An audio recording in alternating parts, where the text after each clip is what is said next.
ভোকেশনালাইজেশন of school এডুকেশনের অন্তর্গত চুক্তিভিত্তিক সিএসএস, ভিএসই, এনএসকিউএফ ভোকেশনাল শিক্ষক শিক্ষিকাদের ডাকে বিকাশ ভবন অভিযান। বিকাশ ভবনের গেটের মুখে বসে পড়লে পুলিশের পক্ষ থেকে তাদেরকে অন্যত্র সরিয়ে দেওয়া হয়।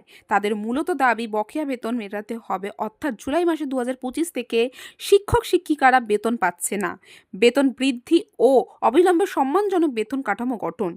12 বছর ধরে 1 টাকারও বেতন বৃদ্ধি হয়নি।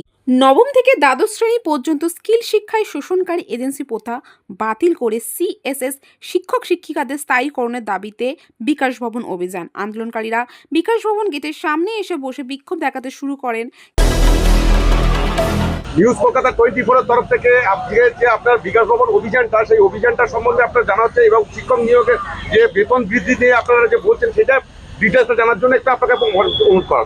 বেতন বৃদ্ধির ব্যাপারে আমরা গত 12 বছর ধরে এখানে মেন স্ট্রিম যে স্কিল শিক্ষা ব্যবস্থা চলছে, কম্পালসারি ইলেকটিভ সাবজেক্ট আমরা পড়াচ্ছি। বিটেক, এমটেক, এমবিএ, এনসিআরটি যোগ্যতা সম্পন্ন শিক্ষক শিক্ষিকারা যারা স্কুল এডুকেশন হচ্ছে প্রাণভোমরা এবং হাইলি কোয়ালিফাইড, তারা গত 12 বছর থেকে একমাত্রই শিক্ষক স্কুল এডুকেশনের এখনও এজেন্সি পথের মাধ্যমে পরিচালনা হচ্ছে, যেটা দুর্ভাগ্য সারা দেশের কাছে। এবং 12 বছরে 1 টাকাও বেতন বৃদ্ধি হয়নি, যেখানে রাজ্য সরকারের সমস্ত কর্মচারীদের যে কোনো পদে কাজ করুন না কেন কিছু না কিছু বেতন বৃদ্ধি হয়েছে। আমরা সমস্ত বেতন বৃদ্ধিকে স্বাগত জানাই, কিন্তু আমাদের আজকে শিক্ষক শিক্ষিকা স্কিল শিক্ষকরা যারা হচ্ছে স্কিল এডুকেশন তৈরি করছে, স্বনির্ভর ভারত তৈরি করছে, বিবেকানন্দ স্বপ্নের ভারত তৈরি করছে, তারা 1 টাকাও বেতন বৃদ্ধি হয়নি। তারা বেতন বৃদ্ধি তো হয়নি, উপরন্ত আজকে ঈদের সময়, আজকে পুজোর সময় বেতনহীন অবস্থায়, গত জুলাই মাস থেকে বেতনহীন অবস্থায়, কোনো বকেয়া বেতন মেটানো হচ্ছে না।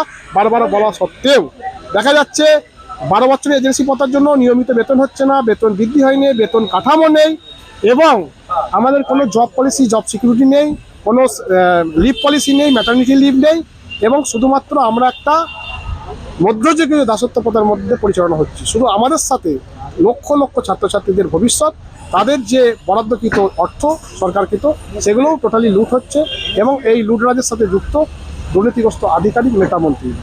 আমাদের শিক্ষক কর্মী কজন টোটাল?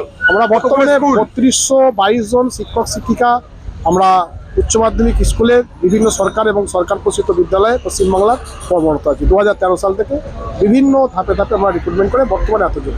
এবং আরেকটা উল্লেখযোগ্য কথা, যে দেশের শিক্ষানীতি অনুযায়ী এবং রাজ্যের শিক্ষানীতি অনুযায়ী এই শিক্ষা ব্যবস্থা স্কিল এনএসকিউ শিক্ষা সারা দেশে কিন্তু অভিন্ন সিলেবাসে চলে। এটা কিন্তু স্কুল এডুকেশনের অন্যান্য যে সাবজেক্ট তার সাথে সমান গুরুত্বপূর্ণ শুধু নয়, তার থেকেও বেশি গুরুত্ব এখানে দেওয়া হয়েছে, কারণ এই সাবজেক্টগুলোই আগামী দিনের বাচ্চা ছেলেদের স্বনির্ভর তৈরি করে এবং স্কিল এডুকেশন তৈরি করার মাধ্যমে দেশের রাজ্যে জিডিপি বাড়বে। ক্যামেরায় জয়ের সাথে আমি রিঙ্কি, নিউজ কলকাতা 24।